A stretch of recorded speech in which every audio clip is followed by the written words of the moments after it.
तो संसद के शीतकालीन सत्र का 13वां दिन है आज और सांसदों के निलंबन को लेकर दोनों ही सदनों में हंगामे के आसार है। मंगलवार को संसद में फिर से 49 सांसद निलंबित किए गए थे और अब तक 141 सांसदों को निलंबित कर दिया गया है और अब दोनों सदनों में विपक्ष की संख्या बेहद कम है। तो संसद की सुरक्षा में चूक के मामले को लेकर लगातार विपक्ष सरकार पर हमलावर है। केंद्र सरकार को आड़े हाथों लिया जाता है और सदन की कार्यवाही शुरू होते ही हंगामे के बाद कार्रवाई स्थगित कर दी जाती है और कल भी कुछ ऐसा ही दृश्य देखने को मिला। संसद के शीतकालीन सत्र के 12वें दिन 49 सांसदों को निलंबित कर दिया गया और हंगामे के चलते इन सभी सांसदों को निलंबित किया गया और अब तक 141 सांसदों को निलंबित कर दिया गया है। दोनों ही सदनों में विपक्ष की संख्या अब कम नजर आ रही है।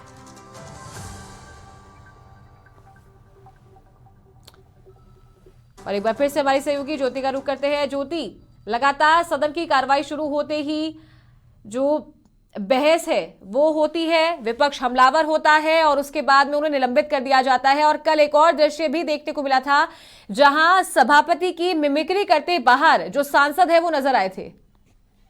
बिल्कुल, देखिए संसद की सुरक्षा में जो 13 दिसंबर को चूक हुई थी उसे लेकर विपक्ष सरकार को घेरने में जुटा हुआ है और इस मुद्दे पर कल भी देखिए जमकर हंगामा हुआ और कल भी देखिए विपक्षी सांसदों पर कार्रवाई हुई, जिसके चलते 41 सांसद जो है देखिए शीतकालीन सत्र के लिए पूरे सत्र के लिए निलंबित कर दिए जाते हैं। और देखिए इस मुद्दे पर भी विपक्ष खासा नाराज होते हुए दिखाई दे रहा है और इसीलिए सड़क से लेकर संसद तक लगातार विपक्ष घेरते हुए दिखाई देता है। विपक्ष सांसदों ने देखिए जमकर नारेबाजी भी की और सांसदों के निलंबन को लेकर सवाल भी उठाए और उन्होंने संसद की सुरक्षा में देखिए चूक को लेकर काफी हंगामा भी सदन के अंदर करते हुए दिखाई दी। और अब टोटल देखिए विपक्षी सांसदों के सस्पेंड की अगर हम बात करें तो 141 सस्पेंड हो चुके हैं अभी तक जितने भी एमपीज करे अपोजिशन के। और वही गुरुवार को बात करें तो देखिए 14 सांसद सस्पेंड हुए थे सोमवार को 78, मंगलवार को 49 सांसदों को सस्पेंड किया गया था। और वही देखिए वर्तमान सत्र की बात करें तो वो 22 दिसंबर को खत्म होने वाला है। और देखिए ऐसा इतिहास में दूसरी बार होने जा रहा है तब इतनी बड़ी संख्या में विपक्षी सांसदों को निलंबित किया गया। और देखिए साल 1988 में ऐसा पहली बार हुआ था जब एक साथ विपक्षी सांसदों को 68 विपक्षी सांसदों को देखिए जब निलंबित किया गया था।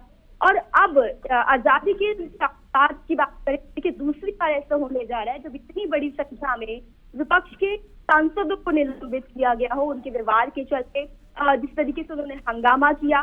तो देखिए ये इतिहास में भी देखिए पहली बार ही कहीं ना कहीं होने जा रहा है कि जब इतनी बड़ी संख्या में निलंबित किया गया हो। वहीं आज का दिन की बात करें तो काफी महत्वपूर्ण हो जाता है क्योंकि जहां एक तरफ विपक्ष दोबारा से देखिए हंगामा करते हुए दिखेगा, जो निलंबित सांसद है वो गांधी प्रतिमा के सामने देखिए प्रदर्शन करेंगे, मकवा जो द्वार है वहां पर प्रदर्शन करेंगे। और वही तो सांसद की बचे हुए जिन्हें निलंबित नहीं किया गया है अब उनकी संख्या भी काफी कम रह गई है, 87 अराउंड इनकी संख्या रह गई है अपोजिशन के एमपी की, जो अंदर जाएंगे दोनों ही सदनों में और वहां पर भी हंगामा करते हुए दिखाई देंगे। और हो सकता है कि इस तरह की कार्रवाई आपको कुछ और सांसदों को निलंबित किया जाए उनके हंगामे के चलते हुए। वहीं आज के दिन की हम बात करें तो देखिए संसदीय समितियों की रिपोर्ट भी देखिए आज राज्यसभा में पेश होगी, क्योंकि रक्षा विशिष्ट मामले के साथ जो लेबर, टेक्सटाइल है और कौशल विकास से जो संबंधित उद्योग है उन पर समिति की रिपोर्ट आज पेश होनी है। और वहीं देखिए दिल्ली विश्वविद्यालय को लेकर भी आज प्रस्ताव पेश किया जाएगा, केंद्र प्रधान पेश करेंगे। और संख्या कम होने की वजह से देखिए हंगामे के चलिए ज्योति, तमाम जानकारी के लिए आपका बहुत शुक्रिया। आप लगातार इस मामले पर अपडेट देते रहिए। तो देखिए 141 सांसदों को अब तक निलंबित कर दिया गया है और संसद के शीतकालीन सत्र का आज 13वां दिन है और आज भी हंगामे के आसार बरकरार हैं।